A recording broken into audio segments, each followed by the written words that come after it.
Hi everyone, welcome to another episode of the Makings and Musings podcast. I'm really happy to have you here. Today we have a very exciting guest. We have Emily from Emily's Notebook, the founder of Emily's Notebook here. And Emily makes the most wonderful loose drawings that tell so much. There's so much storytelling in your art. And I really love how you make drawing really easy to understand for everyone. So you really break down the process and you really I've seen people comment on your courses and in your artwork saying like, "Oh, I never was able to draw, and now you make it understandable for me." And I admire you so much. I've been following you for years, and I'm really curious how it all got started, how you built your business, how much art do you make, what are your favorite art supplies, all these things. I want to know a little bit about your marketing as well, about the business side of things. So I think we have lots and lots to talk about. So welcome. Yeah, And absolutely. thank you so much for being on the podcast. Thank you so much, Irene, for inviting me firstly to come and chat with you and your community. I'm really appreciative of that. And yeah, you know what? It was a journey that started back in 2019 at my kitchen table on Good Friday. So it was April, I think the 23rd back then. And I was going through a huge emotional trauma at the time in my kind of journey. I was working full time in the corporate space, and I picked up my sketchbook and I drew what I saw in front of me, and I just did it in 20 minutes. It was really rough and it was really kind of basic, and that triggered something. That triggered a response in my emotional psyche at the time. It made me feel a lot better.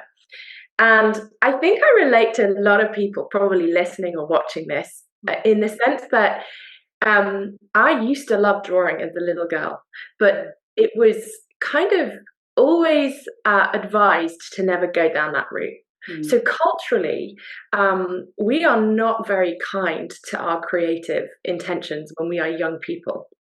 And I think we still have that kind of environment today. So here I was 40 years old, and sitting at this kitchen table, picking up a rough sketchbook from the kitchen side, and I just drew this thing for 20 minutes. And then I decided to draw every day for 20 minutes for 30 days, and I filled my first sketchbook. Super, super messy, super fluky. So sometimes it was amazing and sometimes it wasn't. And at the end of that sketchbook, I thought, you know what? There has got to be a system to this. There has got to be a step-by-step process in which I can teach myself to draw what I see as fast as I can write. Okay, that was my mission for myself.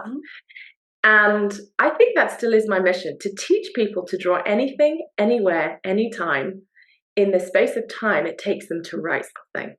And do it as accurately as they can, but build their own tools and resources to do that. And that's what I set out to do. And that was the beginning of the journey back then, 2019, at the kitchen table. Wow. And skip forward all these years till today. Like, what do you do? What do you do now? Because I know you've been on such a journey, and okay, so from that point, so I just want to say something about setting up a creative business as well. So I worked in the political and government space pre drawing, and I drew every day because I was still working corporately in that 30 days period of time. And I was at the time really, I run a business before. I wanted to run a business. But I was really, really keen to run a business that aligned with my passion in life. My passion in life is without doubt drawing and people. And somebody said to me, a successful business is how you take your passion and figure out a way in which to serve other people. That then becomes your creative space in which you build a business. So back then in 2019, obviously it was emotional turmoil, but I had discovered this passion that was a daily thing that I was working on. And then I decided to host a Zoom class for 10 people. And I remembered that first Zoom class that I hosted. I just wanted to draw. There was no cost involved. I put it out there. And in the space of 6 months, we had 1,000 people on those Zoom calls, learning and drawing with me. So the journey has been from 0 to kind of 10,000 subscribers in Emily's notebook, and I think we have about 6,000 learners now that are learning to draw step by step. Wow. So it must have been quite overwhelming in the beginning to suddenly find that people are tuning into so much. It kind of was, but you know what? It connected back to the passion that I have of kind of people and engaging with people. But more so, here's the thing. Because I came to this from a well-being and mental health space, I kind of started to really research, what does drawing do to our creative capacity? And you know what? If you have been someone that for years and years and years has had that creative, that massive part of it, we're all born creative. However that looks, you know, we are creative individuals. First of all, because we are human beings that use their intelligence for problem solving, putting things together. Creativity isn't just about the drawing, it's about the concept of creativity, right? But culturally, we kind of squish it. And if you believe that creativity fuels a massive part of your mental well-being, imagine squeezing it out until you're in a space where you don't tap into that resource. That kind of, I call it the seventh sense, you know, because so I think that a lot of my engagement and my connection with people is not necessarily drawing. Drawing is a vehicle. And very often I say to people, why are you drawing? What do you want to do? Like we don't set out to draw. We set out to draw because we have a vision attached to it. Like when everybody comes to my sessions, I'm like, well, why do you draw? Oh, because I want to draw my grandkids. Oh, because I want to document my holiday. Oh, because I have this vision of keeping a daily journal. So there are two parts to this process. You draw because you want to create, you want to achieve something, but you have to learn how to do it, right? The technical skill base. And then the second part to that is, well, what is the process that you as an individual will use from what you've learned to create your own stuff? You're not just drawing for drawing's sake. It's a really ingrained, integrated part of who you are as a human being. And drawing is that vehicle. Drawing is that vehicle for me. And I think for other people, it could be too. Simple. It's a simple vehicle. Wow. I don't even know if I've drifted off the question massively. No, it's okay. We'll get back to the question later. But I find it really interesting because what I'm hearing is that you have a really almost analytical approach to how do you draw something. Like I know you do like how you draw chickens, how you draw a cat, how you draw your garden. Like, and you have quite an analytical approach of how do we break down this complicated subject into small chunks. But then at the same time, there is this underlying sense of now there is a more fluid, intuitive, more like why do you do this? What does creativity mean to you? There's a really like more sort of holistic approach to everything, and then you make it into something that is quite analytical. And I think that is quite interesting because it's quite different from how I do things, and I admire that because it's nice to see how different artists approach different things, and I love that. Absolutely, and I think. A lot of it is because I want to create consistent artwork, but I want to create consistent artwork to discover my creative style, right? Yeah. So my belief in this is that if you learn some basic tools that you have, the science of it, then you will enter into your gestalt, as Betty Edwards calls it in the drawing on the right side of the brain. It's how do you get to that space where when you pick up your pencil, you know you're going to create something that's consistent to your style. That I believe is that's the process that I teach. That's what I love to teach. And you know what? I challenge people to take it a step further because, okay, we can print something out, we can draw that together. What happens when I'm not there? What happened? Do you know where to start a drawing? Do you know how to start a drawing? Do you know what you want to like? So again, this challenges the whole cultural concept of learning how to create.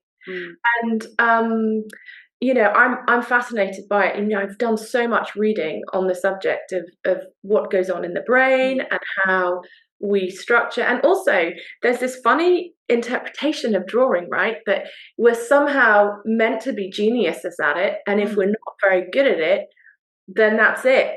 Yeah. We're so You hard either on have the talent or you will never be able to learn. right. That's Where does how that happens. come from? It's a skill. First and foremost, it's a skill. What's more important, so I have a 3M psychology in my business: mindset, momentum, and methodology, the 3M.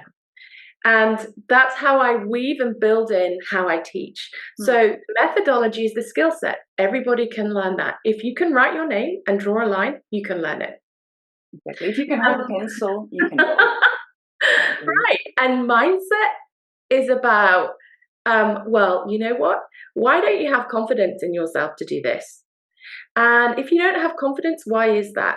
Really, you're still listening to Mr. Harris, your art teacher, who told you X, Y, and Z till now. Why is that? Are you diligent in your practice? Don't say you're not good at something if you haven't picked something up and practiced at it. And then the momentum is about, you know what? You need to have continual sources of inspiration, keeping you motivated and going so that you show up to do this thing. Yeah. And whereas culturally, we're in this fast pace, if I'm not instantly amazing at this, then I'm going to bin it. And, I think there's an element of re-educating kind of our cultural perceptions of what creativity looks like. Yeah. And how it is taught. It's really, really interesting. I agree. I totally agree with you on everything that you say there. I think the interesting part is that a lot of people get so intimidated by art. So they see this white page and then suddenly they go, and they don't really know what to do anymore. But I think once you get started and the more you draw, the easier it is to go through that process. Because we all have that sometimes. I'm sure you sometimes still look at a page and don't know what to do. Oh, totally. And also, I think it's really important not to feel that you have to draw constantly. That, I think it's very cyclical. Your creative expression has to be nurtured. It has to express itself, and then it has to kind of mature as well. It can't just be a constant production line of drawings. Interesting. Really interesting. Yeah. What do you do if you make a page in your sketchbook and you're really unhappy with it? What do you do with it? I leave it and then I turn the page. I keep going. So I do a lot of teaching on mistake making. Really, really interesting. I rather than call it, again, this is a mindset about what mistakes mean. Mistakes mean you rub it out. When you rub it out, you lose momentum. So you have to start all over again. But if you have a step-by-step system and a process within which you draw, your mistake making becomes readjustment. So quite recently in all my teaching, I have started to show people how I make mistakes and how I use them to readjust and learn faster. So mistake making is part of the process of learning quicker and far kind of getting to that end point in a much quicker way. And using things like a putty rubber as opposed to a normal eraser makes a massive difference psychologically, which is phenomenal. That's kind of what I've been finding researching my students. So, and I always say to them, turn the page. So don't worry what this looks like. Your brain will have connected with something about this drawing. Turn the page. Keep going. The other thing that I do with my students is I recommend they keep 2 sketchbooks. So a lot of people have a psychology-based, I can't destroy my perfect sketchbook. So I say have a sketchbook for best if you want it, and have a scruffy sketchbook. In your scruffy sketchbook, you can do what you want, behave as you want. And a lot of people will actually find their scruffy sketchbook becomes the thing they treasure more than the perfect one, because they've been through that process. So you put more of your personality in that way as well. Right. And again, what a mindset thing this is, right? How much does this highlight about where you sit in that space of perfectionism? Perfectionism is actually fear of failure.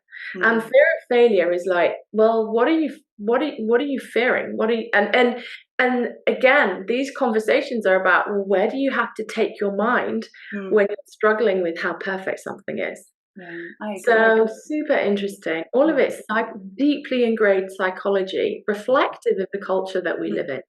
Mm. Massively so. And I have this thing that since like 2 years or so, I don't really use graphite anymore. Not never, but I don't really sketch. I just go in straight with ink, straight with paint, go straight in Right, with materials right, that you cannot erase. And for me, it frees up so much of having to create that perfect sketch and having like sometimes if I do a portrait, you have to sketch a little bit, but I try to sort of stay away from it. right. Quite a lot because the more you start erasing, the more you get into that mindset of it has to be perfect. Whilst if you sort of skip that phase, every line is there to tell a story. Absolutely. And quite often when you look at Absolutely. an artwork at the end, you can't really notice your little mistakes anymore, can you? Sure, exactly, because it's a process. Mm.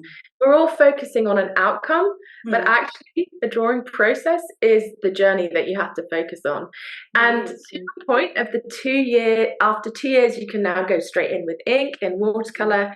Absolutely, because you have a system and a step by step approach Mm. unique to you and your Yeah. creative energy and Mm. your style that you know the steps you take for Yeah. you. And Mm. that is what people need to hear and Mm. learn, Yeah. right? And We're all when different, but we can learn a process. mm. Yeah. And I see you use a lot of like line and wash, like watercolors and like pencils to make quick sketches on the go. And you seem to take your sketchbook everywhere. Yeah, I do. Um, are these your favorite materials? What do you use the most?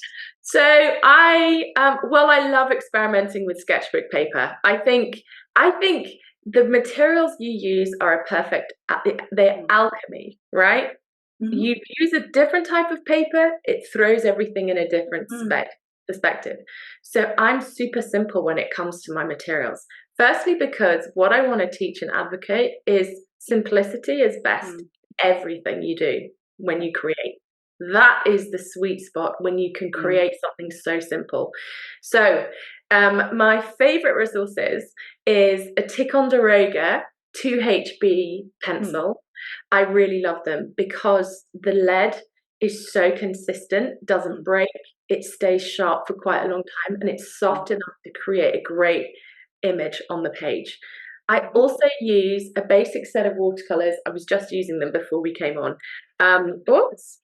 And I carry this Oh, little it's a lovely thin palette as well. Good for this is carrying an around. art toolkit palette. Mm. So this goes on the Christmas list because they're Yeah. not cheap, but it fits 60 colors in here and it's a Oh, watercolor. yeah. So you know what? I stick this in my pocket. So in this dress, I put it in Mm. my pocket and I always have my rounded point brush with me. So Mhm. my pencil, my rounded point brush, like so.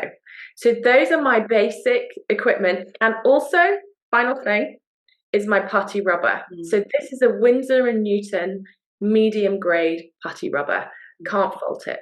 And I don't use it to rub out, I use it to highlight and accentuate. Mm. And that's it. I sometimes also I use two other materials when I draw too, especially if I'm out and about, is a range of watercolor pencils, coloring Mhm. pencils. And I have a mix of ranges of those. Mhm. And I've recently started to use the Caron Dash Neo Color Yeah. to just accentuate Mm. shadow and tone, Mm. just to add a pop of color because their color Yeah. ranges are so beautiful. So Yeah. really positive, uplifting color ranges. So that is my kit, and Mm. that is my go-to kit. Yeah. But it didn't start off that way. I mean, you evolve, and I'm pretty Mm. sure if we came back in 2 years' time, I would have evolved again. Mm. But yeah, I use a lot of different materials in my artworks, and that kind of thing. Mm. Ah, I think that's really interesting because I am not very loyal to a specific kit of art materials. I just love to use oil paints and Right, pastels right, and right. charcoal, and because my brain just goes like, oh, I want to try this, I want to try that, and I want to try that. So I always find it really interesting when people are very sort of committed to a specific set of Yeah, materials. but I I think do it's think you not learn more that way sometimes. absolutely, but it's not it's not about the art materials for me. It's about Mm. what my Mm. goal with the drawing is to draw. So Mm. that's my ultimate first top tip. Like that's where I sit. Mm. And it's also the daily journal.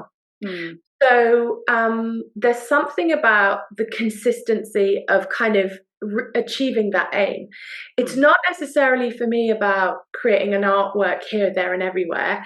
I have a really specific focus, Mm. which I think is quite unusual because a lot of artists kind of move between and I wish in a way I was a bit more like that, so I was a bit more experimental and used a canvas approach, and I do paint quite a lot externally to my Mm. sketchbooking. But yeah, and I know for me, so this is the other thing, is I get really overwhelmed. I Mm. think because I have so many ideas.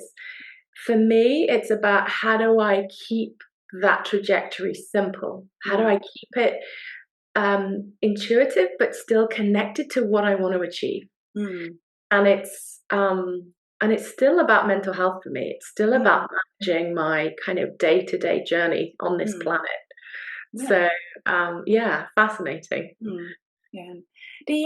I think that's really interesting, and I think we are all different, right? And this is why I love having these conversations, because sometimes as artists we're a little bit like insulated in our own practice, and you don't really talk to other artists about how they approach things because we're so Right. busy doing our own thing. And like to hear other people's approach and to hear how you know approach your Yeah. content, I think that is super interesting. And you know what's really interesting as well? Let me just also bring something in here that might not kind of ever really get featured is that if our creativity is such a huge part of who we are as individuals, then it needs to spill out into other areas of Mm. other parts of your life. So, for Mm. example, I was running. I'm in a business space now, which means that I call the shots on the day that I have ahead of me. Mhm. And we live in a culture that's been largely dominated by a 24-hour cycle. You get up, you go to work, you come home, you sleep, you get up, you do it all again. Mhm. And as a woman, as a single parent, my creative approach has totally started to shift the way that I look at my life. Right from the foods that I'm eating, how Mm. I'm taking care of myself, because of the time I spend reflecting on what I'm drawing, my observation skills has changed my interpretation of the world around me. Mm. And it's really refined what I choose to engage with Mm. and how I take care of myself. Mm. And I now build my business around a circadian rhythm, right? So, what that means is, as a woman, we have 30-day cycles. So, my art and my creative day to day living Mm. power that has had in shifting how I approach everything I do has been phenomenal. Mm. And researching that and how my brain is adapting to that. Mm. So now that I'm thinking and thinking about myself through a creative Mm. lens, it really refines how I move through Mm. like this world as a mum, as you Mm. know, as As a an artist, woman, yes, but yeah. also as a businesswoman, right? Mm. And I think fasting and taking care of myself has come from my daily drawing. Mm. And we kind of don't talk about that. We don't have an environment that talks about that yet. I think we Yeah. we talk a lot about the art process, but Mm. we don't talk about how it can spill out into just so many other areas of our lives. Yeah, I totally agree. That's Um, the exciting bit for me. That mm. is just like revolutionary. Why are we not doing that? Why are more women not stepping into their creative potential Mm. to unlock all these other things that are just waiting Mm. for them to step into, right? So, But and also, I think making art can do so much for your confidence as well. Like, right. and your confidence in drawing or painting, but also that spills over in other parts of your life as well. Like when you say that creativity spills over, I think it gives you like doing a creative activity such as drawing can really like trickle through and do so much other things. So yeah, I totally agree with that. And I think what you say about your cycle, this is something that I'm recently really into. So I find it really super interesting. Yeah, Because it's true, like at different times of our cycle, we feel more inwards or more outgoing, and right. our artwork reflects that as well. Oh, Like maybe totally. you make things that are more sort of personal one time sort of the month, and then later on you are much more open to sharing your work with others, Right. and I think that is yeah. If you start noticing, especially if you draw daily, because I know not everyone who joins your classes draws every single day because Right. they've got busy lives. Yeah. But once you And start doing that, yeah, you really notice it that. is incredible. And a lot of it is also, if you're in this 24-hour, I'm busy, I can't do this, I Mm, can't fit it in. What's really fascinating is a daily sketchbook habit starts to snap you out of mm, the fact that actually you have as much time as I do. How mm, smart are you being with how you're using your time? Where are you putting your time? So mm, it's a really deep, complex, integrated kind of approach to mm, yourself as a human. It's uncomfortable to yeah. kind of go through the process. But Mm, and to your point as well that you made earlier around, you can't necessarily always be on that production spinny wheel. mm, Absolutely agreed. And that's why using a circadian rhythm as opposed to that 24-hour go, mm, go, go, go, go, go, go, mm, which so many women, by the way, are just destroying themselves because mm, it's not designed for how we are created to be, mm, yeah. right? So creativity can be this powerful unlocker of that in an amazing way. And to be honest, I think men as well, they could also do with a bit of Yeah, slowing down. And absolutely. this is not something that's Absolutely. exclusively to women. Totally. And I Mm, think but it's interesting. This is an interesting debate, right? mm, I don't know about you. It'd be interesting to know what the demographic of your audience is. mm, But actually, 90% of my audience are women. mm, And, so to me, I think, whoa, that's great. I love my community, but where are the men? mm, Like, what is that saying about creativity and how we approach it? Why mm, is it that it's predominantly women that are mm, engaging with this? Where are mm. the men? Well, I sort of assumed that my teaching style and my personality just resonates more with women for some reason. And there is a few men sort of joining in sort of on Yeah, yeah, occasions, but yeah. it's, No, I get as you that. say, predominantly women. And I know a few artist friends who are men, who also like teach on YouTube and stuff like that. And I think their audience is much more men heavy. So I think maybe there's Right. something about women liking to learn, wanting to learn from women, and men wanting to learn from Maybe men, which I think is it's a bit sad, but I it's find it really interesting. So I have a um, few men dotted in, but it's mm, predominantly women. And it makes me wonder that it's not just about, you're right, it's not just about the women. It is about the cultural constructs we have mm, around how are we set up to do all of mm, this? And yeah, what kind of debates should we be having about the creative space and mm, who, and how it's equitable across mm, the board and it's not just it's about everybody. Young yeah, people too. Like young people are on a treadmill too. So mm, yeah, it's I love it. great. I think it's so interesting. It's So really interesting. interesting. Yeah, really interesting. And that makes me really curious because I know you host so many different courses, and so like if you look on your website, there's such a long list. Of course, I have about 10, but I think you must have hundreds. I don't like loads and loads. And how do you do everything? Do you have a team of people, or do you still do everything alone? So I have a team of people, but so here's the thing. I'm not looking to hire any Yeah, internal staff. So I outsource a lot of the work that I do. yeah. Okay. It's good So that you say that because I get a lot of job applications in my inbox very often, and I'm not looking to hire anyone either. But I really yeah, no, appreciate that people reach I out. don't want to manage Yeah, anybody same. because when you start managing somebody, you take away from what you are created to be, which is Yeah, an artist. I ran a business before that grew to 10 staff, and I spent my life managing those 10 people. yeah. And none of them could do what I did as well as I did. Mm, So that was the dream, to find people that could do what I could do as well. So I'm mm, never going to go back to I may have a right hand person that can support me day to mm, day eventually. So currently I have someone that helps me with my email marketing. So we're in a really interesting position because I'm now in just coming up to the end of year 2 of my business, and I have a staff team of 3, or outsourced consistent work to 3 people. And one helps me with customer service because I have a mini membership where you can join me every day and draw daily for 10 days per month. I also have someone that supports me with email marketing. So they help me set up the infrastructure, the automation behind the scenes of my business. We're in a state of flux at the minute because we're just switching out to a new kind of strategy. And I then have a high ticket team. So we're currently in the process of developing a step-by-step process program that will launch only 2 or 3 times a year.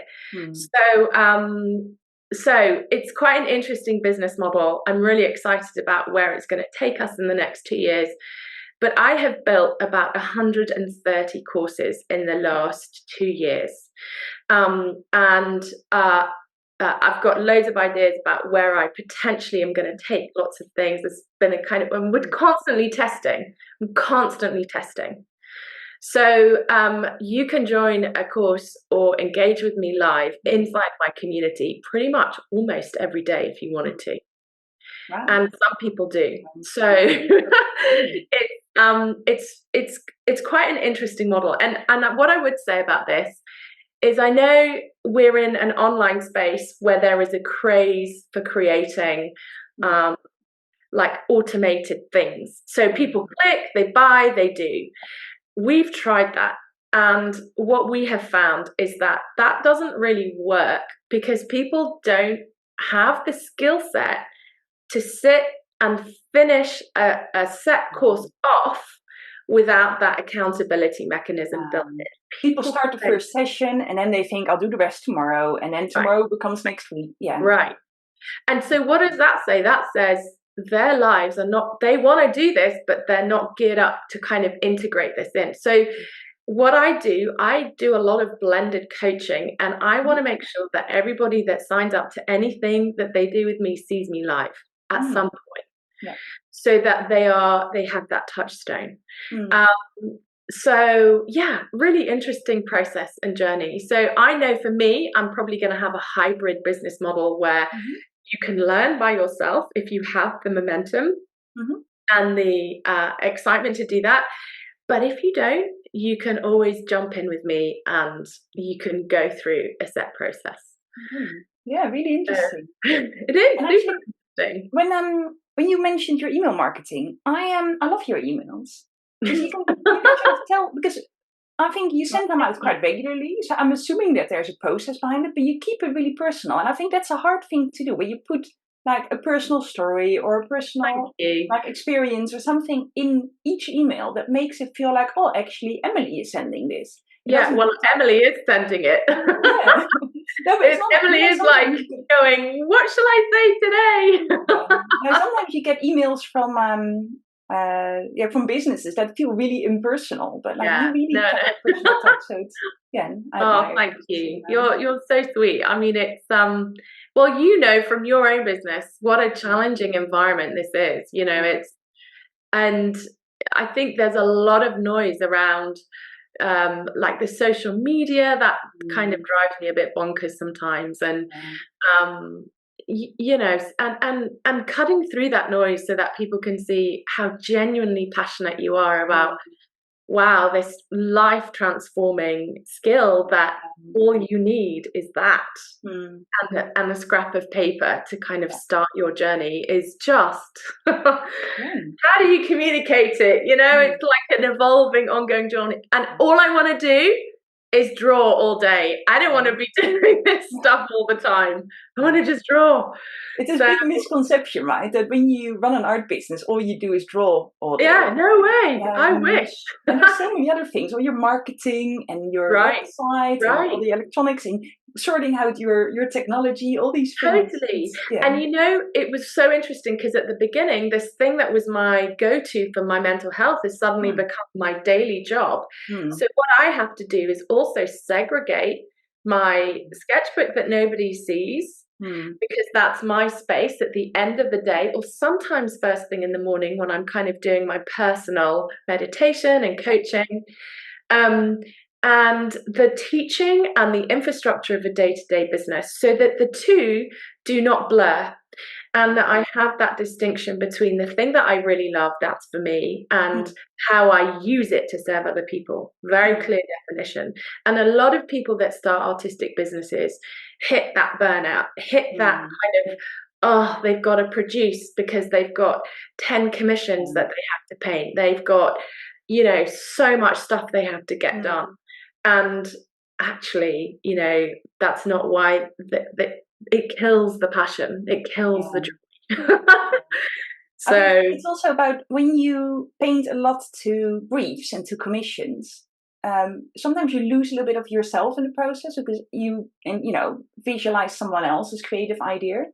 But I think the nice thing about running courses is that you teach what you're passionate about. So I feel like that helps, and I don't know if you notice that. Yeah, totally. It really does. And it's an ongoing process, you know, ongoing. But it's what a privilege to be in this space too. Absolutely, right?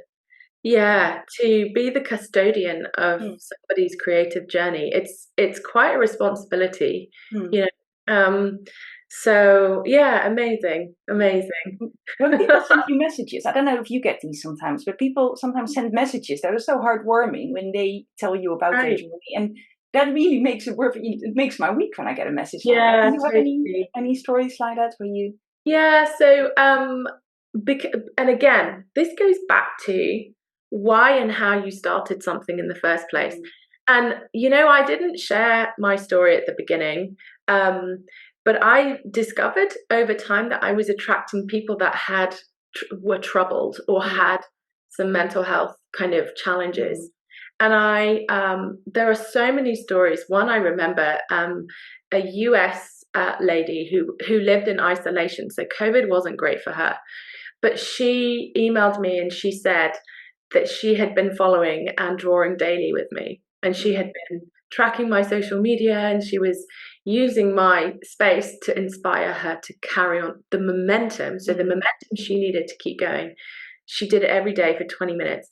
And she was on quite heavy medication and antidepressants. She went to her doctor, and the doctor started to reduce and wean her off the antidepressants because she had reconfigured and refocused her mental energy to this thing, drawing, and was discovering a lot about herself. And when I kind of, she didn't want to ever kind of speak to me face to face, but she did write to me a lot on email. And I said to her, this is so interesting. Would you mind just telling me what you're going through during that process? And she said to me, when I draw, I look outwards. When I sit here thinking about how awful everything is, I look inwards.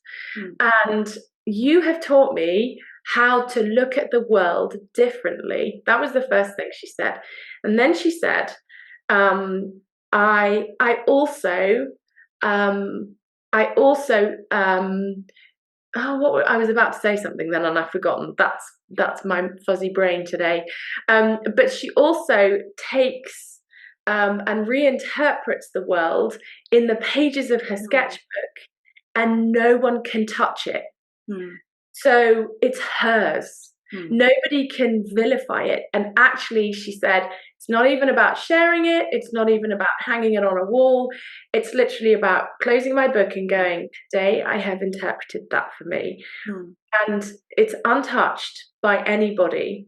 And she said that empowered her to come out of that horrible cycle of depression, that she felt empowered because she was observing and interpreting the world in her way, even if those drawings were negative. And I thought, wow, that's really interesting. But we've had like quite a few of the well-being things coming through. And also we have loads of people that have learned to draw from scratch, like in 30 days. They've always wanted to learn to draw. They've never done it, and they've followed the system and they've learned how to draw. Hmm. And it's like, oh, that's amazing. I don't teach you to draw. Hmm. I teach you your own process. Hmm. So you don't need me. That's Hmm. how I want to pitch what I do. Hmm. That's more empowering than saying, let's draw something. Yeah. So, Yeah, so people yeah, can carry on afterwards and make this like right. a It's habit in there. their own life.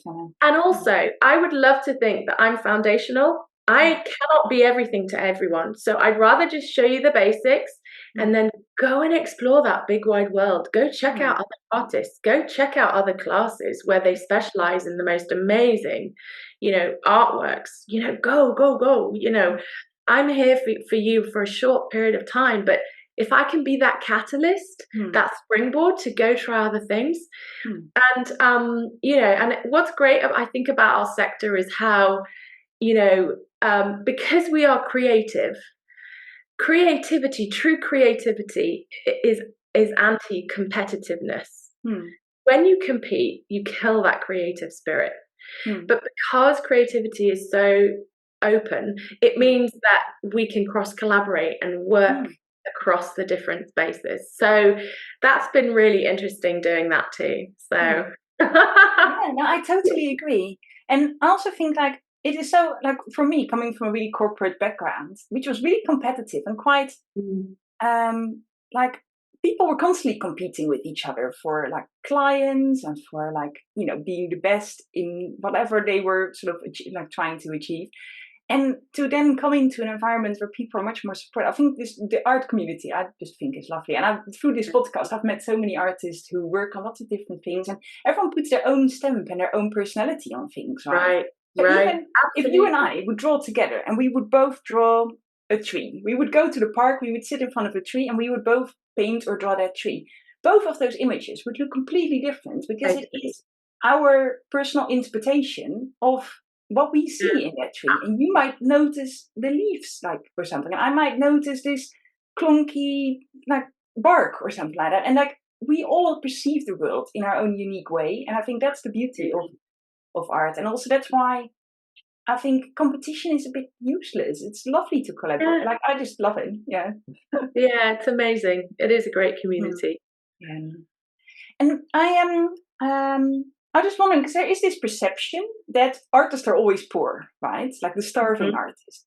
Are you to a point now? You don't have to give me all these exact numbers, but are you to a point now where you make a full-time living of Yeah, what you do? totally. And I've literally this year started sending my children to private school. Not Mm, because I believe in the private school system, because mm, we live in a very deprived part of the UK, so the education isn't great here. mm, Um, but it is absolutely, it's incredible mm, what I have been able to generate in 2 years. And I want to kind of look at expanding that in an incredible way mhm, in the next 4 or 5 years so that I can set up and support other women in my position. mm, And when you saw me 3 years ago, when my life collapsed, everything changed. mhm, Um, huge, huge difference. mm, I have invested a heck of a lot of money though in personal coaching. mm, So I have invested a lot of money in myself, mm, not necessarily, and not necessarily to kill myself running a business either.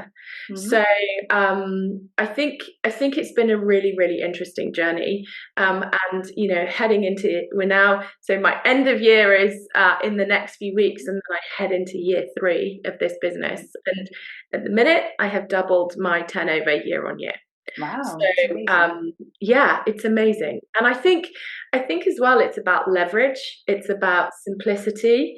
I think it's about being genuinely passionate about what you do, Mm, and also making sure that people understand, what they will walk away with when they learn with mm, you. It's not just a drawing that they get out of this; they mm, get something so much deeper and more connected, and an accountability system too. So yeah, super excited about that part of it, and none of it is government funded, which is mm, the other thing that I was really really clear I didn't want to do. mm, I wanted it to be completely generated mm, from sales, mm, as opposed to bidding for government programs, which is the cultural context of the UK at the minute. Is mm.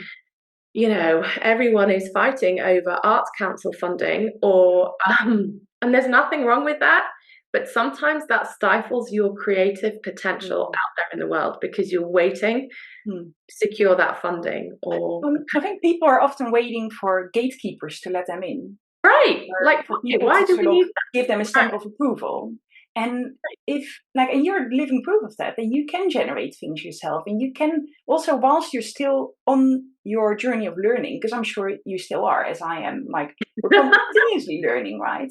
But by just starting it and doing it and putting stuff out there, and starting that first Zoom class that you did, like Right. slowly things Yeah. generate by doing it, and I think that is a really powerful message. And I think as well, we are often motivated by money. And actually, when you are living inside your passion, when your passion becomes your purpose and your purpose becomes really clear around how you serve others, the money will flow because the creative ideas will come in about how you generate it. And I think we have to, as artists, there are so many belief systems around the creativity of an artist. Oh, you'll never have any money. In fact, that's probably why you were told, don't ever do art. You need to go and get a proper degree, and you have to, and then you have to do this and that, and you're never going to make any money. What an absolute load of rubbish. And actually, I fell into that a little bit. I was encouraged to take a proper degree. And I'm so thankful for all the other skills I've learned to kind of get me to where I am now. But I think people that run businesses in the art space have to really think long and hard about what their true belief system is about them running their art. Do you believe that this could make you millions of pounds? Like, or what? Or you don't have to want to make millions of pounds, but you could if you wanted to, right? What's stopping that? And I think, I had to go through so much of that. Soul searching, and coaching to kind of switch that space, because culturally we have this visual of, you're gonna lucky you, but lots of interesting dynamics around. I'm going to be a wealthy artist. Why not? I went to really interesting training a few weeks ago, which was about like abundance thinking versus like scarcity thinking. Right. And it's not like once you think abundance, suddenly everything will come to you, because you have to work hard for things. But it's like by thinking abundant, your whole body, like your like the way you hold yourself changes. You feel more open, you feel more creative, you feel more brave to take certain risks. You like the whole mindset of thinking there's an almost unlimited amount of people in the world who would like to learn to draw, or who would like to, and by approaching it that way, it's like, oh, all I need to do is just to find them, and they need to find me, instead of thinking like, oh no, it's going to be hard, and like that sort of stress that creates really limits your creativity. So I thought that was a really interesting very much so. I'm sort of learning about these things as well. It's really and we are custodians. We're showing people how to do a skill, but it's up to them to convert that skill into what they need for themselves from it, right? And I think that's the big lesson here when we teach anything. It's and the abundance mindset. Oh, I'm having it. I'm going to be living it, because I do have the perfect opportunity. I can collect my children from school, I can drop them off. I'm here when they get in for being here with them. How many women would love to be in those positions? And again, this is about, if we can pave the way for others to kind of use those systems that we've put in place for ourselves, how amazing would that be? It's time to change. It's really time to change our cultural responses to the creative space. I really love how our conversation has sort of developed from go from this to like almost global like how we're going issues. to change the economy, like how we're changing. But why not? Like why? Like the CDI sector in this country is kind of on its knees. Like it doesn't need to be. And why is that? Because we have a cultural belief system that needs to change. And actually, the people that are really creative are naturally women, but women are stuck too, like in building families and working at the same time. This applies to the men too. It's like, how do you support people switch out of that? And I'm testament to that. Yeah. I feel very proud of you. We don't know each other. The same to you. We've got to stay in touch now that we've connected like this. It's really good to have kind of met you like this, and thank you so much for reaching out. I think it's really important to have these conversations as well. I think totally. This is why I'm having the podcast, also for other people to hear. Yeah. Let's sort of turn back to the art a little bit. Because I know you draw a lot of different subjects. You have animal courses, landscape courses. Did I see you have like on how to draw gardens? Yeah, we're currently doing a 10-day challenge on gardens. Yeah. Go on. Is there a reason why you always connect your courses to these challenges? What is it about the challenge parts? Okay. So my mantra, well, there's lots of reasons why I've done it. I've kind of configured stuff like it has. My mantra, is that I believe you can draw anything, anywhere, anytime. Okay? Because all you need is a set of rules to help you do that, a step-by-step process. And then you know what? You're free to go out with your sketchbook, sit in the park and draw the dog, the tree, the flowers, or the cars zooming past. Or people. Right. People are like step 2, I think, once you've built out the process. So number 1, we vary our challenges every single month. We have a 10-day drawing challenge in the Scratch to Sketch Hub. And that's priced at £9 for that entire month worth of content with me live every day. And the reason we do that is, first of all, 20 minutes a day. That's all we meet. It's and that keeps you kind of drawing every single day. The second thing is, you by that practice and that process will absorb the principles that I teach when I draw, or how you draw. And then thirdly, it's also the price point, right? We live in a culture where actually to afford an art course is a luxury, and you want to give it a go, but you're kind of, investing in something is really difficult to kind of, first of all, understand, but also you want to test it. So we have a variety of different ideas, drawing concepts, themes that we test every month with our community. And also it enables us to then consult with them and say, well, did you like that? What do we need to do? What do you want to see? Somebody might say, you know what, we want to see that watercolored. You know what, you did an amazing drawing of a cat, but we really want to know about fur. How do you do fur? So we're kind of using it as a space in which we can interact with our community and find out what's going on for them. So and that's why I draw loads of things, because I want people to understand you can draw anything, anywhere, at any time.